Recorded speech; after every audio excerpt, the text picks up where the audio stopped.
The H-1B guy here, and today the H-1B guy breaks down Senate Bill 3770, H-1B and L-1 Visa Reform Act of 2020, Part 2.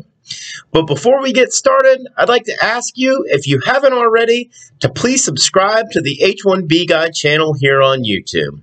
It helps me to continue to produce more content like this for you. Now, let's finish our breakdown of S3770, covering L1s and reporting. So we're going to start with Section 201, Prohibition on Placement of United States Workers and Restricting Outplacement of L1.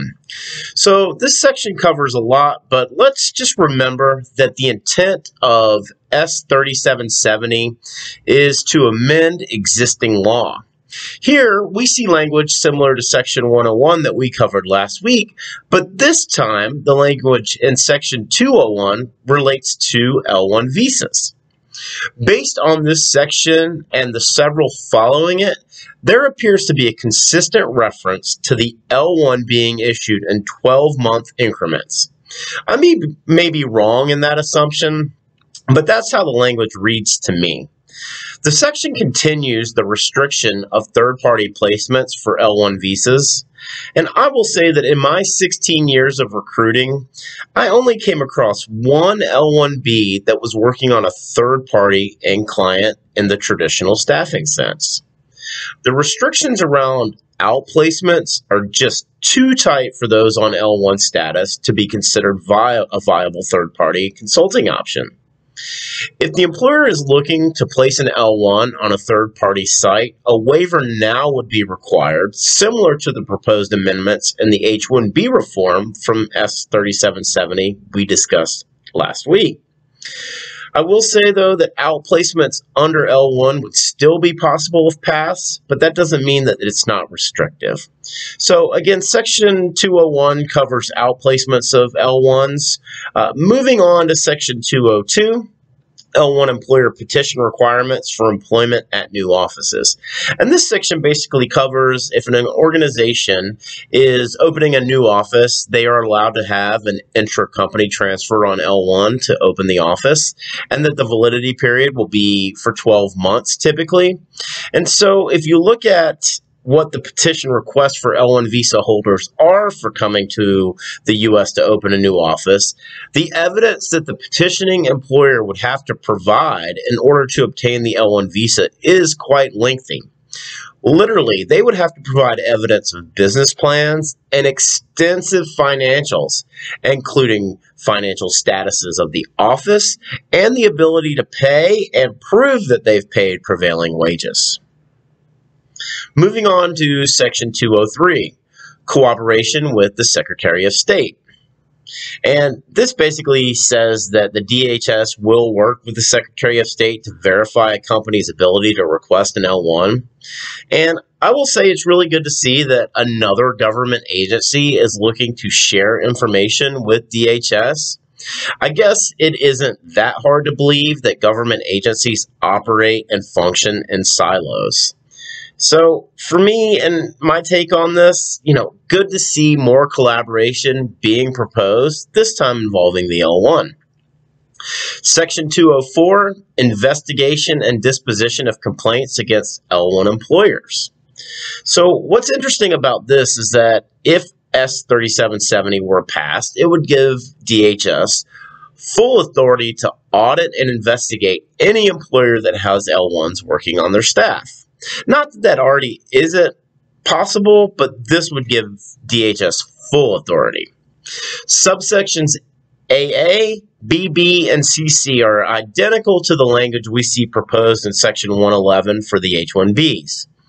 Here, DHS will audit a minimum of 1% or higher employers that employ L1s, and that the 15% L1 population or higher for companies that have 100 employees or less. So basically, two different audit differentiators there. Just think about the number of government agents that would have to be added in order to execute increasing calendar year audits for both H-1B and L-1 employers. No wonder in Part 1, where it talks about adding an additional 200 employees. So we see where that would come into play here. Honestly, I don't think the threat of increased audits is a bad thing. I believe some good could actually come from this type of reform. Section 205, wage rate and working conditions for L1 non-immigrants. This discusses the prevailing wage determination, what goes into it, the local area data, the median for employees that are in a similar or same type of occupation. So there's really not to discuss within this section, as the proposed wage amendments are very similar to the H-1B section. However, the L1 does require the employer to offer identical benefits to both the L1 and U.S. worker, and this includes insurance, retirement plans, bonuses, and stock options. Section 206 gets into penalties, and it's fairly straightforward and similar to the proposals for the reform under the H-1B, which is maximum fines of up to $5,000 and $25,000 and suspensions of L1 petitions for 12 and 24 months respectively. So if you're found in violation, depending on the category, up to a $5,000 fine and a suspension of 12 months on L1 petitions, or up to a $25,000 fine and up to 24 months suspension on L1 petitions. And then Section 209, reports on employment-based non-immigrants. And I honestly found this to be the most fascinating section of the proposal here in Senate Bill 3770. What Section 209 is all about is annual and fiscal year reporting. What really stood out to me, though, is that S3770 would put into law reporting on the number of H-1Bs and L-1s currently working in the U.S. annually, as well as approvals and denials. But what really is interesting, though, is that reporting on a gender breakdown based on country of origin for both H-1Bs and L-1s. So that means it would be required for a report to be produced that would validate and differentiate the number of men and women per country working under both H-1B and L-1. And then Section 210, which is specialized knowledge. And this is S3770's attempt to define specialty knowledge. What we refer to as specialty occupation even, but this is more about the knowledge and not the role, right? So this is about the knowledge that the individual possesses. And what's interesting about this section is that some of the language is very similar to what's being used for the exception cases based on the current travel ban. Here we see the terms proprietary knowledge, critical, and protected from disclosure. This means that the employer has to provide evidence that the L1 possesses knowledge that no one else does, that they cannot find someone similar in the U.S., and that the individual is different from those already working in the same occupation. When I read this, I'll admit I had a lot of questions that swirled around in my head. But the answers all point back to two things. One, the Department of Labor approving a waiver request, and two, the consulate office's processing officer's discretion on if the evidence provided is sufficient for entry approval. If I'm being honest, I doubt S3770 will ever pass the Senate, as it was sponsored by Senator Chuck Grassley, who was earlier in the year blocking S386 until his amendments were included. And those amendments added more restrictions on H-1B visas, including higher wages, restrictions on hiring a temporary foreign worker, and also not allowing any B1 or B2, those here on B1 or B2 visas, any form of work authorization.